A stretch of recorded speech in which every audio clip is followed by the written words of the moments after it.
আজকে তো পরবের দিন, আজকে বিদেশের দিন নয়, সব মঞ্চ রাজনীতির মঞ্চ নয়, সব মঞ্চ ভোটের মঞ্চ নয়। কিন্তু আপনার কাছে কিছু যায় আসে নাকি? আপনার কাছে কিছু যায় আসে না, কারণ আপনি জানেন যে আজ লোক খেপানোর দিন।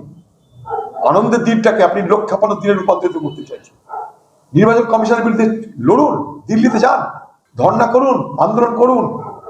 আপনার তো খোকা বলেছিল 1 লক্ষ লোক নিয়ে যাবে দিল্লিতে, একটা লোক নিয়ে গেছে কোনদিন? আপনি সুপ্রিম কোর্টে গিয়ে আরো ঝঞ্ঝাট পাকিয়ে এলেন, জটিল তো ছিল, আরো জটিল করে এলেন।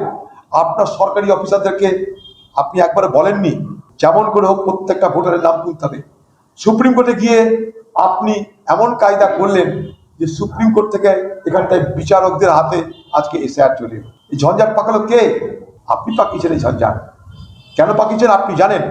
আজকে পশ্চিমবঙ্গে আপনি ব্যর্থ, স্বাস্থ্য, শিক্ষা, কর্ম সবকিছুতে ব্যর্থ। তাই মানুষের দৃষ্টি ঘোরাতে হবে। ঘোরাতে গেলে নতুন বিষয় চাই, নতুন বিষয় এসআইআর। সমস্যার সমাধান না করে সে এসআইআরকে বাঁচিয়ে রাখে, যেটা পশ্চিমবঙ্গ সরকার পারত সমাধান করতে। তাদের সরকারের পরিচালিত সমস্ত প্রতিষ্ঠানকে ব্যবহার করে, বিডিও, এসডিও, ডিএমদেরকে ব্যবহার করে সেটা উনি করেননি পরিকল্পিতভাবে।